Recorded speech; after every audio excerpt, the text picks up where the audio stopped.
Sakura Nomiya receives a letter informing her that she did not get the job she interviewed for.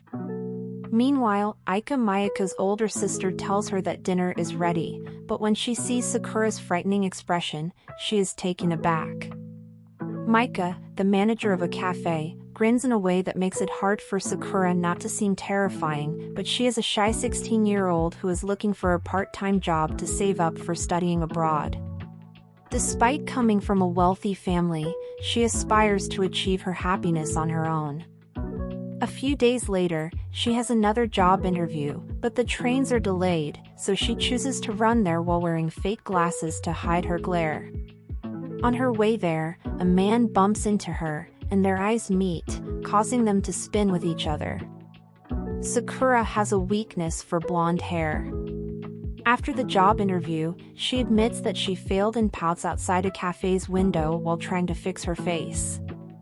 The manager of the cafe spots her and refers to her as the love of his dreams. He offers her a job but cautions her about her frightening gaze. Everyone says she looks amazing after she gets into her uniform and they begin their introductions. Hinata Keiho is the hostess, Dino Roma is the shop manager and part of the kitchen staff, and Akazuki Koyu is also part of the cooking staff. Mayaka and Dino exchange a bow in preparation for a long-term partnership. Dino can't contain his joy at the prospect of Sakura joining the team. When Sakura inquires about her job, Dino has a request of her to play the cruel role in the staff as the sadistic waitress at the coffee house. The employees take on different roles or characteristics, like anime characters, for example, a butler or maid. Cafe Hanada plays the tsundere of the staff. Dino wants Sakura to verbally be mean to the customers and glare at them, which comes partially naturally to her. When her first customers come in, she is shaking, but she starts to think back to Dino's words, giving the customers shivers. Then she accidentally squeezes out too much ketchup, plopping it on their face. The girl is scared about what's about to happen, but the boys love it, thanking her. When the two leave, she profusely apologizes, but her co-workers applaud her performance. The staff wants her to stay, but they don't want to pressure her. Given how they accept her, she accepts the offer. The manager is too impulsive and wants to court her already. Maika Commons, one of the managers, is from another country, recognizing the difference in hair color. Dino tells Sakura that he's from Italy, with Maika expressing her desire to one day go to another country and study.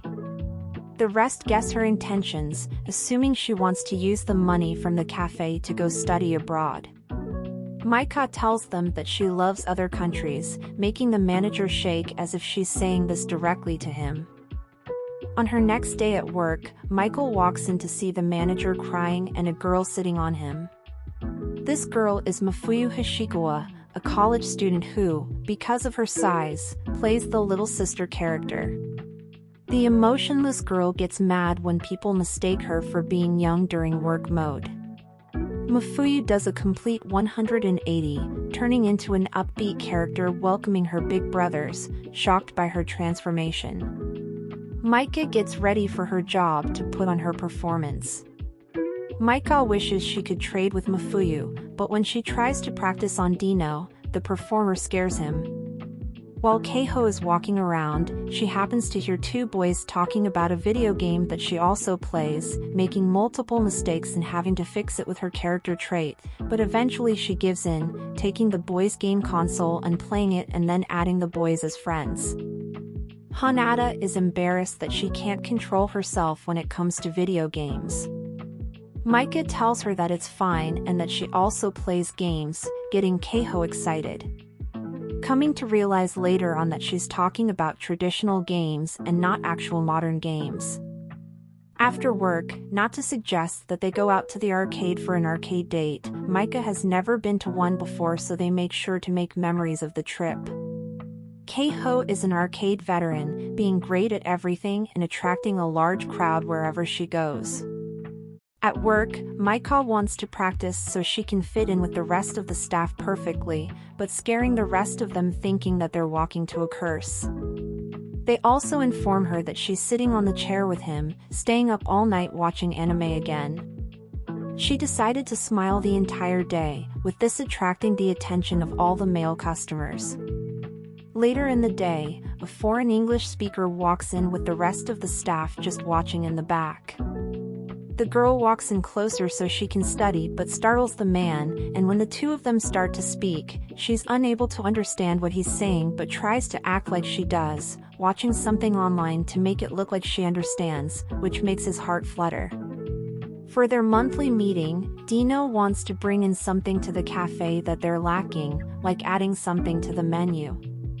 With Koyu complaining for the lack of girls, Deo agrees they need to hire more girls, but Koyu is mad and wants more women customers, thinking the man is thinking of something very weird. But he explains that all he wants is Yuri's, with Maika being too innocent to understand what this word means, but Yuri's being his long way to dream. Dino mentions he could just bring in his girlfriend, making the man mute and asking does he want to fight, with asking Keiho the same, but having a very depressing answer. So to make Akazuki's dream come true, the girls eat sweets, feeding each other, with this being the first friend Maika could do this with.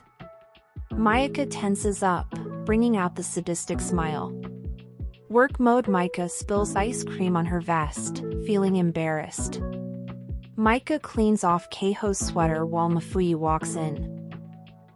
Later, Keiho is out of cash and wants to buy a new game. Akazuki reminds her that she just got paid, but the girls are spending it all at the arcade again, doing it for the challenge, hoping to give their prizes to the manager or to Mafuyu. When they walk in, they immediately recognize the magical girl figure, and the two begin their battle of rock paper scissors, with Mafuyu playing dirty. The staff begins their meeting, explaining that each season, they create a limited time item on the menu, with the best items staying on the menu. Splitting into two teams, the group that makes the winning item gets a prize for the manager. Keiho, Koyu, and Dino are on Team Blue, Maika is on Team Red, with Mafuyu cowling, taking the challenge very seriously, having lost the last one, putting everything on the line for this one. With Dino and Nakazuki wanting to have a ladies' day for the reward, Mafuyu suggests parfaits, while Maika is agreeing with everything that she's saying, not giving any constructive opinions. The day of the event arrives with two customers coming in. Maika tells them that Mafuyu and her made a parfait, making the boys try it.